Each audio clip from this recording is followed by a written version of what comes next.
Był taki czas w latach 80., 90., kiedy praktycznie rzecz biorąc każda ekranizacja twórczości Stephena Kinga to było złe. Naprawdę, to był beznadziejny film, to była beznadziejna produkcja. Oczywiście wyjątek stanowi regułę, bo chociażby pojawiał się Misery, który jest genialnie pokazanym filmem. No ale akurat niestety przy okazji filmu Dzieci Kukurydzy, czyli Children of the Corn, tak nie jest. Niestety nie jest. Otóż...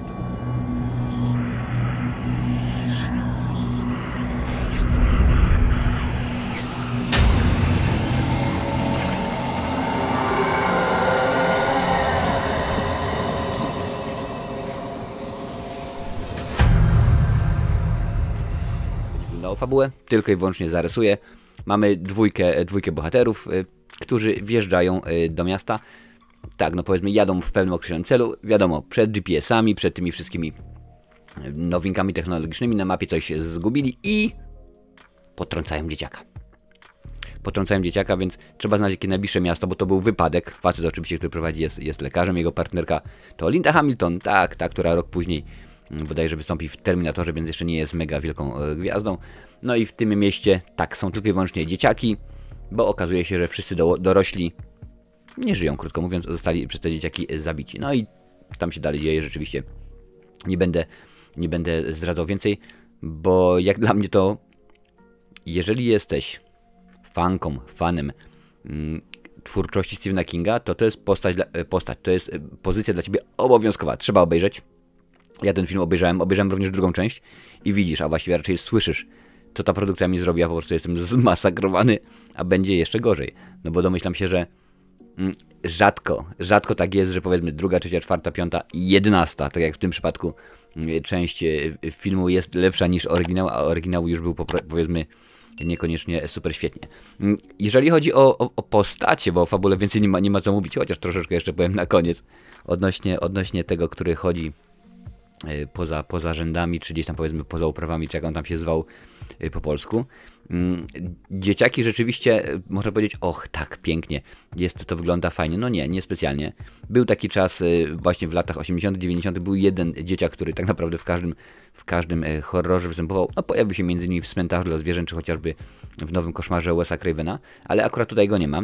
Courtney Gaines, panie i panowie, wygrał rolę Malachia, używając noża do rekwizytów, aby wziąć asystenta castingu jako zakładnika podczas przesłuchania. Oczywiście to są ciekawostki z IMDb.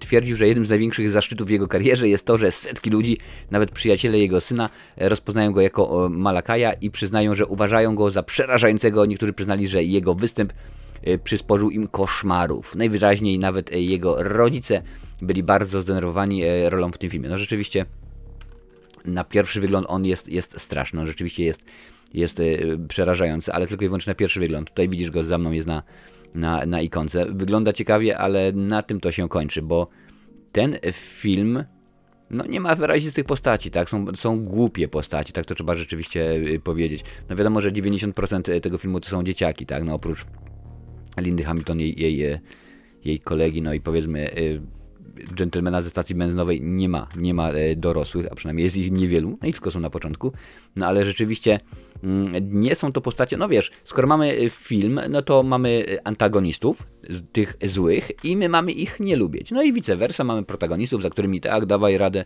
i tak dalej, a to ja oglądałem ten film i tak, no ale co tutaj się dzieje i to nikogo specjalnie to nie ogarnia.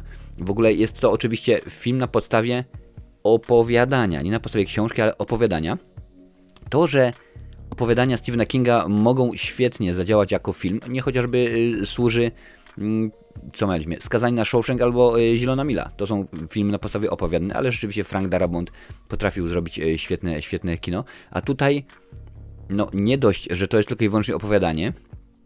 W ogóle najwięcej na podstawie tego filmu powstało aż 10 kontynuacji. Żadna inna produkcja, żadna inna książka Stephena Kinga aż się produkcji nie doczekała. No i tak to rzeczywiście jakoś wygląda.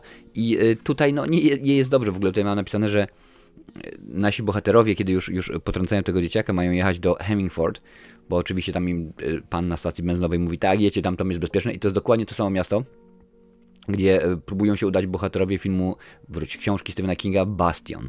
Więc rzeczywiście Stephen King nas przyzwyczaił, że te wszystkie jego, albo gro jego filmów, jego książek pokrywa się jeżeli chodzi oczywiście o nazwy. Więc postacie są takie sobie. Tak się zastanawiam, no to może przynajmniej będzie interesująco, ale nie. Bo budżet filmu to był 1,3 tysiąca dolarów, ok? Stephen King zgodził się, żeby skasować za ten film swoje, po czym 5 dni przed rozpoczęciem zdjęć mówi, a ja chcę więcej. Dacie mi jeszcze $500,000 albo nie robimy tego filmu. Nie możecie wtedy użyć mojego imienia i nazwiska. Więc z czego to się dzieje? Oczywiście, że tak. Z tego, że budżet filmu z 1,3 zmienił się na $800,000. Mnóstwo scen zostało usuniętych. Mnóstwo scen postaci zostało wykasowanych. Nawet no ten powiedzmy, nasza mityczna postać, tak, w książce ta postać w każdym razie jest opisana jako wielki zielonawy potwór, a tutaj stwierdzono, że no nie mamy pieniędzy, więc nie wpadli na pomysł, jak ta postać ma wyglądać, więc facet, który zajmował się efektami specjalnymi, stwierdził, ok, to my coś wymyślimy, to my rzeczywiście coś jakoś to sobie ogarniemy. Tutaj nawet mam że tak powiem, dobrą informację na temat, zaraz się podzielę. Ale jeszcze wracając do Stephena Kinga, ostatecznie fakt, że on poprosił o te $500,000 więcej, doprowadziło do zmiany lub całkowitego usunięcia wielu scen, o czym już mówiłem, ponieważ ekipa nie miała pieniędzy albo nie miała czym zapłacić. Kirsch, czyli reżyser Fritz Kirsch, uznał, że był to sposób Stephena Kinga na zemstę za odrzucenie jego scenariusza, co miało się na nim zemścić, ponieważ film stał się jednym z najbardziej dochodowych filmów opartych na jego twórczości. Dzięki oczywiście niewielkiemu budżetowi. Lata później, po dowiedzeniu się o niesławnym uzależnieniu Kinga od narkotyków, z którym zmagał się przez większość lat 80., Kirsch zastanawiał się, czy King po prostu nie chciał więcej pieniędzy na to, żeby sobie, powiedzmy, skoczyć do swojego dealera i kupić więcej bzdurnych rzeczy. Ale rzeczywiście, film miał budżetu $800,000, jak już mówiłem wcześniej, a zarobił ponad $14 milionów. I mówimy tutaj o latach 80., więc jak się łatwo domyśleć, oczywiście, że tak, skoro włoska firma Mamonna, Casucci i Szmal się zgadza, no to trzeba zrobić kolejną część, no bo oczywiście, że innej możliwości nie ma. Tak patrzę tutaj jeszcze akurat mam, właśnie, odnośnie tego budżetu, że jedną ze scen, nad którą ubolewała, i tutaj jest oczywiście o tym informacja, Linda Hamilton, jest to, że początkowo po zniszczeniu filmu He Who Walks Behind the Rose, czyli ten, który podróżuje chodzi właściwie za rzędami. Daj mi znać, jak to przetłumaczyli w ogóle na polski. No, ja mieszkam w Irlandii, więc oglądałem w oryginale. Pole kukurydzy miało zczernieć i zgnić, gdy bohaterowie uciekli w bezpieczne miejsce. Zrezygnowano z tego, gdy zdali sobie sprawę, że nie będą w stanie nakręcić tej sceny przy pozostałym budżecie. Linda Hamilton była tym bardzo rozczarowana, ponieważ ta wizja była jedną z głównych rzeczy, które przekonały ją do filmu. No niestety, jak pokazuje historia, Linda Hamilton niekoniecznie ogarnia w sposób dobry, ciekawy, interesujący swoje wybory filmowe. Przypominam, że to ona oczywiście wystąpiła w filmie King Kong żyje i to już było po Terminatorze.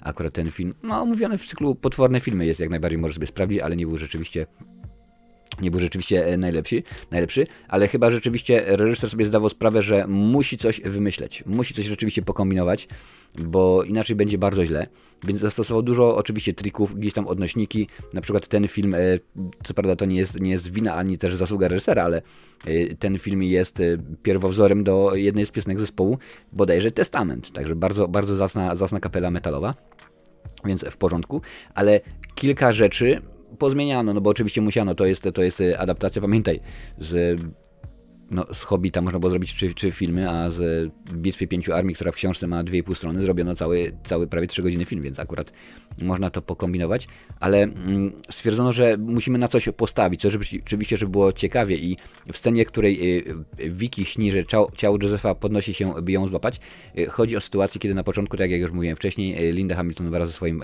gentlemanem jadą autem, no i ona wychodzi z tego auta i ten dzieciak się budzi. Lindzie Hamilton powiedziano, że pod kocem znajduje się manekin, ponieważ tego dnia było za gorąco, aby dziecko mogło leżeć na drodze. No, logiczne wytłumaczenie, prawda? Jej przerażona reakcja, gdy Jonas Marlowe skacze na nią, jest więc autentyczna. Ona po prostu nie wiedziała, więc tak to zrobiono, ale to wszystko, co ja sobie tutaj mówię, można by powiedzieć w pewien sposób, ja próbuję lukrować, tak? Próbuję zakłamywać, bo film, oczywiście, ja biorę pod uwagę, że to jest film tworzony w tym momencie już 40-41 lat temu, w zależności od tego, gdzie mieszkasz i kiedy była premiera, czy 83, czy 84, no wiadomo jak to jest, ale Ten film wpisuje się genialnie, albo właściwie odwrotnie, w ten kanon beznadziejnych adaptacji twórczości Stephena Kinga. Ja się boję, bo wybraliście mi tęże produkcję, mówię, jest 11 filmów, a jeżeli pierwsza część, której nie mogę tobie polecić, naprawdę nie mogę tobie polecić, jest już beznadziejna, to aż strach się bać, co będzie dalej. Wydaje mi się, że trzeba będzie rozpuścić włosy i trochę pobluzgać. W ogóle, jeżeli nie było ci dane zobaczyć, w opisie, tak jak w przypiętym komentarzu wrzucę link do tego filmu, on jest dostępny na Amazonie Prime, więc możesz sobie spokojnie go obejrzeć. Czy jest warto? No według mnie nie jest warto, nie jest to produkcja, którą trzeba sobie wziąć, trzeba sobie obejrzeć. Jakoś gdzieś tam się może kiedyś spodobało, ale też pamiętaj, że Władca Lalek dostał 14 kontynuacji, więc kiedy te filmy tam gdzieś coś zarabiają, a tutaj podawałem, że niespełna 15 milionów, przepraszam bardzo, odzywa się niestety grypa, że ten film zarobił niespełna 15 milionów dolarów, ale to było wtedy, no to są kina, oczywiście nie podawane są tutaj, mamy początek lat 80., czyli VHS-y, no teraz DVD, Blu-raye, wszelkiego rodzaju platformy VOD, jak na przykład rzeczony Amazon Prime Video i tak dalej, więc rzeczywiście domyślam się, że ten film mnóstwo zarobił. Przypominam, że ja kiedyś rozmawiałem z Kenem Carpenterem, który występował w filmie Hellraiser 3, nawet ta rozmowa jest na kanale, i on mówił, że on do dzisiaj otrzymuje czeki właśnie z Tantimami za ten film, a to były też lata 80., więc rzeczywiście takie filmy, mimo że według mnie bzdurne, mimo że akurat nie interesujące, nie straszące, z efektami specjalnymi takimi, że uwierz mi, naprawdę uwierz mi, dzisiaj rozmawiałem z Wiktorem na Facebooku, nie znam Wiktora osobiście, ale domyślam się, że w tym momencie daje mu Painta. Pewnie, że tak, daje mu Painta albo jakąś inną kanwę i on robi dużo lepsze efekty specjalne w tym momencie na komputerze, czy nawet na telefonie, niż to, co tam wyglądało, bo po prostu jest masakra. Jedynie podobało mi się, bo rzeczywiście muszą być czynniki, które mi się podobają, to przede wszystkim to, że zaczynamy z wysokiego C, to jest akurat dobre i to chyba to jest bardzo często i to nie mówię, że z przekłamaniem na zasadzie o tak, to tamto, nie, rzeczywiście bardzo podoba mi się chór, ale to akurat takowa sytuacja z chórem bardzo często w filmie odgrywa, no zwłaszcza w horrorze, w thrillerze, w straszaku, rzeczywiście bardzo odgrywa ważną rolę i tutaj dali radę jak najbardziej. A poza tym, no nie ma nic, cytując jednego z polityków, nie będzie niczego, tu po prostu nie ma nic, tak patrzę sobie, co tu można byłoby się ogarnąć, ale nie, bohaterowie są tępi, film nie straszy i tylko po prostu oglądamy go, no dobrze, z przymrużeniem oka może rzeczywiście być, ale co jest bardzo ważne w tym filmie, nie w tym filmie, ogólnie co jest bardzo ważne w życiu, tutaj, na tej liście, pewnie, że tak, jest mnóstwo kultowych horrorów, obejrzyj, bo warto, a przynajmniej niektóre.